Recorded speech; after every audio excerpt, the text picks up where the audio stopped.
आपण बघा दुसरा पाय घेतो बरोबर ना, एक पाय टाचला लावलाय, एक हात वरती आणि दुसरा हात आपल्या गुडघ्याला हळूहळू पुढे पुश करतोय बघा आपण.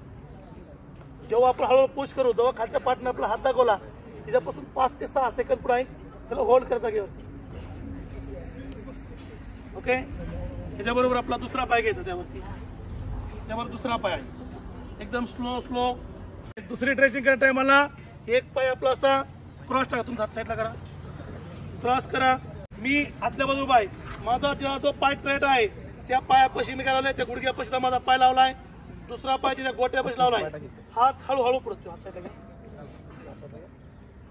हे बघा हळूहळू पुश करायचं पुढं. तेव्हा बास म्हणून तो फक्त हा पाय फोल्ड आहे, हा फक्त हात दाबायचा.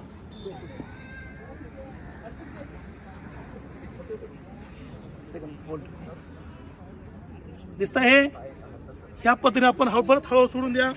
जेव्हा आपला बघा हा त्रास फक्त थाईज आणि काप्सला होतो, जेणेकरून आपल्याला 800 मीटर असेल 1600 मीटरचा टायमिंग कव्हर करायला सगळ्यात जास्त फायदा होतो.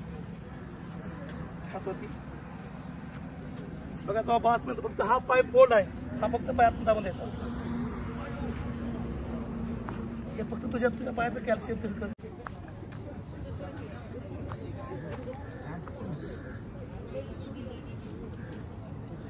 तुझ्यात आता आपण ट्रेचिंग केलं बरोबर. आता आपण देखा 2 सेट तुझे आता घेतले, ह्या सेट मग तुला कुठं त्रास झाला? काप्सला, थाईजला पूर्णपणे रिलॅक्स झाले. ओके, पूर्ण शिरा मोकळे झाले. जर मित्रांनो आपण बघा, आपण याची प्रतिक्रिया जाणून केली. जर आपण ही ट्रेचिंग दररोज जेव्हा आपण पळून झाल्यानंतर, आपण जेव्हा सकाळ आणि संध्याकाळ 2 टाइम आपण पळत असतात, तर ही ट्रेचिंग जर आपण केली तर नक्कीच आपल्याला सगळ्यांना थाईजमध्ये, काप्समध्ये अनेक पॉवर येईल. आणि पॉवर येऊन आपला जो टायमिंग येतो हा टायमिंग अनेक कव्हर होण्यासाठी आपल्याला 100% मदत होईल. हा व्हिडिओ आपण पाहत असताल तर आपल्या मित्रांपर्यंत नक्की शेअर करा आणि ह्या व्हिडिओला लाईक आणि शेअर करायला आपण विसरू नका. त्याच्याबरोबर आपण कमेंट पण करा. जय हिंद.